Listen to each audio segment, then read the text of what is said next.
Ladies and gentlemen, welcome to the Salebox for the 21st of December 2014. My name is TotalBiscuit, rounding up today's Steam deals. As usual, you can catch yesterday's deals on yesterday's Salebox. It is there on the channel, it's easy to find, and they should be running for the next 22 or so hours, so I'd suggest that you go and have a look at them right now. Oh, and if I may make a small recommendation, I would strongly suggest picking up Bulletstorm for the 80% off price on Community Choice. It'll be there for about 20 more hours. Yes, you have to deal with games for Windows Live. No, it's not really that much of a pain in the arse. And yes, you should kick people into the cactus. Alright, let's begin, shall we, with Portal 2. 80% off. Is there anyone that doesn't know what this game is? It's a great price for a game that you probably already own. It's one of the best games that Valve's ever made. It's an absolutely phenomenally creative first-person physics puzzler with a great sense of humor. It's a game where people really hate it when I leave Wheatley on the ground. It's a game that has deeply emotionally scarred me at a fundamental level and has also developed a deep mistrust between me and my viewer base. It is all the fault of Valve. No, I mean, Portal 2 is great. I don't think there's any doubt about that. Spintires, 66% off. So, this was kickstarted and received a good deal of acclaim when it got into early access, but this is where things start to get a little bit murky with Spintires. What Spintires has is pretty good, especially if you play it in co-op. It's a driving sandbox, and you get to drive through some of the most realistic, awful pieces of terrain you could possibly imagine in these really cool, big, scary Russian vehicles. All sounds really good so far, right? Well, it's kind of lacking in objectives, and unfortunately, it doesn't look like this game is actually going to finish, because a report by the developer claims that the publisher, by the name of Uvi, has taken the money and skipped town. No, I'm deadly serious, and they've actually locked them out of updating the game. There's some really strange stuff going on with this. This is still very much a story that's currently developing. We've only heard one side of the story up to this point, so we don't really know what's happening, though that may be an excuse to hold off, since this game looks like it may not ever actually get finished as a result of some weirdness between them and the publisher. I'll keep you abreast of the situation once we know more.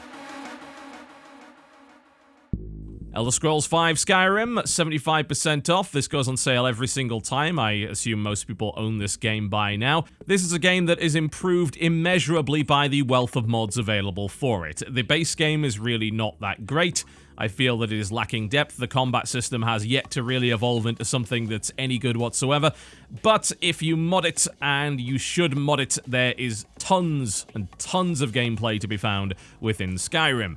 And this is cheap as chips. I mean, hell, even at this price, it's still worth playing, even if I have some grave misgivings about the content and the mechanics. Treat it as a platform upon which you can install a bunch of really interesting and unique mods to greatly expand the depth and the mechanical complexity of the title. Alternatively, you can mod in naked women and horse penises. It's entirely up to you. Never Alone, 33% off.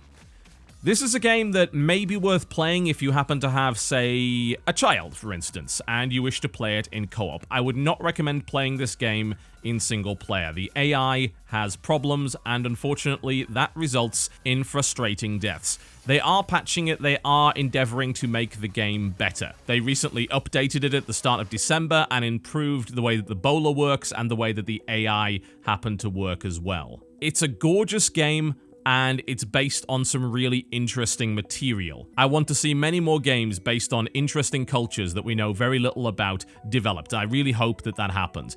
It's worth playing in local co-op, especially if you happen to have a child to play it with. On its own, it's not really that great a platformer, and I have too many misgivings, unfortunately, about it to fully recommend it.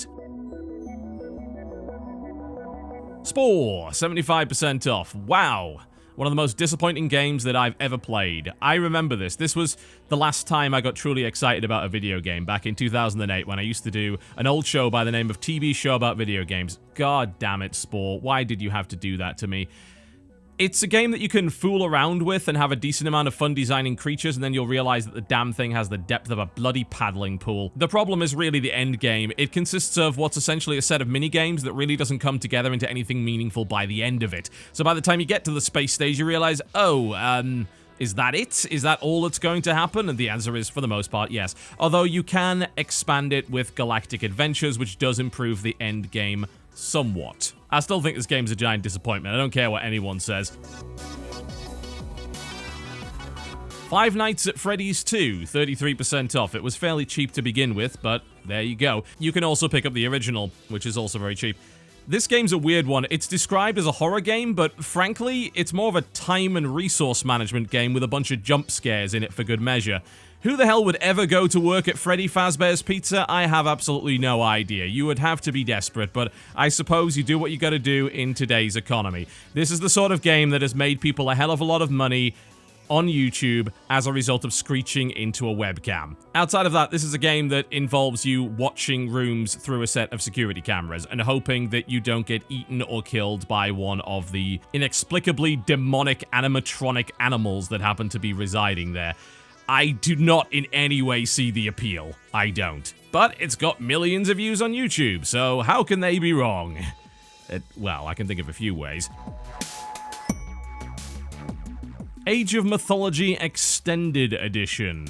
75% off. It's not really that extended, honestly. It's just really Age of Mythology.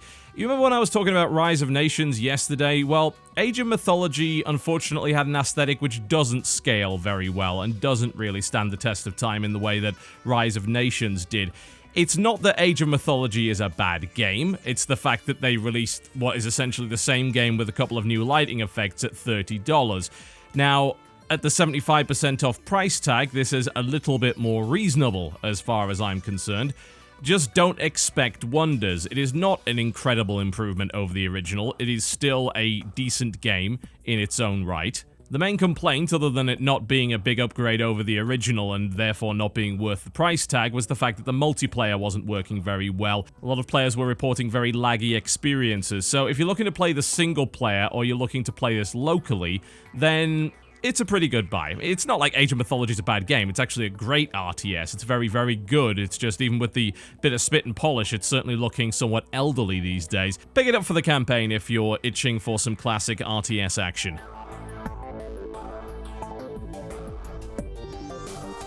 And finally, Shadow Warrior, 90% off.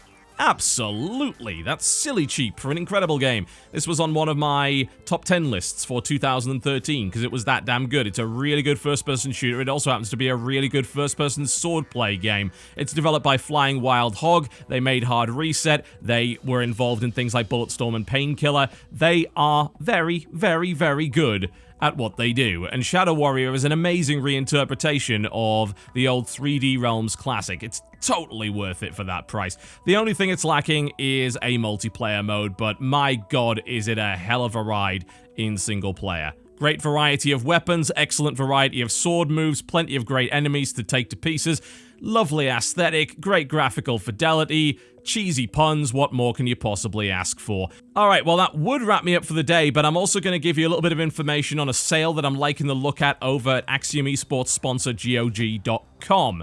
They are doing a Nordic Sale at the moment for the publisher Nordic Games, and a few of those games are actually worth picking up. I'd suggest that you head on over there and get Painkiller Black Edition. It's about half the price that it is on Steam. Ludicrously cheap. And the more of these you buy, the more discounts you get as well. Other stuff that's on that list which is pretty good. The Spellforce games are very enjoyable. They've got Gothic 2 on there, which is absolutely awesome. Summoners on there, which is absolutely fantastic. The original Full Spectrum Warrior, more of a puzzle game than it is a shooter. There's some good stuff on over there, so I'd suggest that you go and have a look at the GOG.com promo for the Nordic In and Out, which is on for the next 38 or so hours. Thank you very much for watching, folks. I'll see you next time.